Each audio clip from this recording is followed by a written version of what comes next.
मार्गशीर्ष मासस्य महत्त्वम्। मार्गशीर्ष मासः कदा आरभ्यते ततः परं श्रीकृष्णस्य पूजार्थं मार्गशीर्ष मासः किमर्थम् आरभ्यते। श्रीकृष्णस्य पूजायाः कृते अत्यन्तं विशेषः इति मन्यते। मार्गशीर्षे क्रियमाणानां धार्मिककर्माणाम् अमोघफलं प्राप्यते। मार्गशीर्ष मासस्य अर्थात् अगहनमासस्य हिन्दुधर्मे महत्त्वम् अस्ति। अयं हिन्दुपञ्चाङ्गस्य नवमः मासः। अस्मिन् मासे शङ्खपूजायाः विशेषं महत्त्वं दत्तमस्ति। अयं मासः शुभकार्याय विवाहाय च अतीव उत्तमः अस्ति। मार्गशीर्ष श्रीकृष्णस्य प्रियः मासः अस्ति। ये अस्मिन् मासे कान्दम् अस्ति। ये अस्मिन् मासे कान्नं पूजयन्ति ते जन्ममरणात् बन्धनात् मुक्तं प्राप्नुवन्ति, स्वर्गे स्थानं प्राप्नोति। 4/2022 वर्षे मार्गशीर्षमासः कदा आरभ्यते इति नियमः महत्त्वं च अत्र ज्ञातव्यम्। मार्गशीर्षमासः 16 नवम्बर् 4/2022 तः आरभ्य 15 डिसेम्बर् 4/2022 पर्यन्तं भविष्यति। तदनन्तरं पौषमासः आरभ्यते। अस्मिन् वर्षे मार्गशीर्षमासस्य प्रथमदिने वृश्चिकसङ्क्रान्तिः अपि अस्ति। अस्मिन् दिने सूर्यः वृश्चिकराशिं गमिष्यति।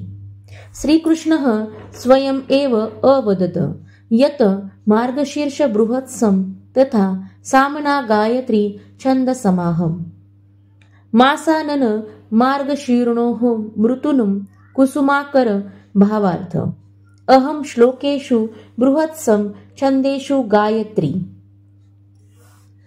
ऋतुषु मास वसन्तस्य च शिरः अहम् अस्मि। अस्य श्लोकस्य माध्यमेन श्रीकृष्णेन मार्गशीर्षमासः इति स्वं वर्णितम् अस्ति। अस्मिन् मासे जप तप ध्यान द्वारा सर्वाणि दुष्टानि निराकृतानि भवन्ति इति कथ्यते। अस्मिन् मासे कान्हा मंत्र जप मात्रेण सर्वकामना सिद्धा भवन्ति। सत्ययुगे देवाः मार्गशीर्षस्य प्रथमे तीर्थो वर्षस्य आरम्भं कुर्वन्ति स्म। मार्गशीर्षमासे किं कर्तव्यम्? मार्गशीर्षमासे विष्णुसहस्रनाम भागवद्गीता गजेन्द्रमोक्षं च अवश्यं पाठयन्तु। एतेन पूर्वजानां मोक्षः भवति, जीवने सुखम् अपि भवति। मार्गशीर्षमासे तामसन्नं न खादन्तु। अस्मिन् मासे शिशिरस्य ऋतुः चरमस्थाने भवति। एतादृशे सति दधि जीरा दिशितवस्तूनि परिहरन्तु। कटुवचनानि न वदन्तु। अत्र प्रदत्ता सूचना केवलं धारणासु सूचनासु च आधारिता अस्ति। कस्यापि सूचनायाः विश्वासस्य वा कार्यान्वयनात् पूर्वं सम्बन्धितविशेषस्य ज्ञानस्य परामर्शं कुर्वन्तु। शुभं भवतु। धन्यवादः।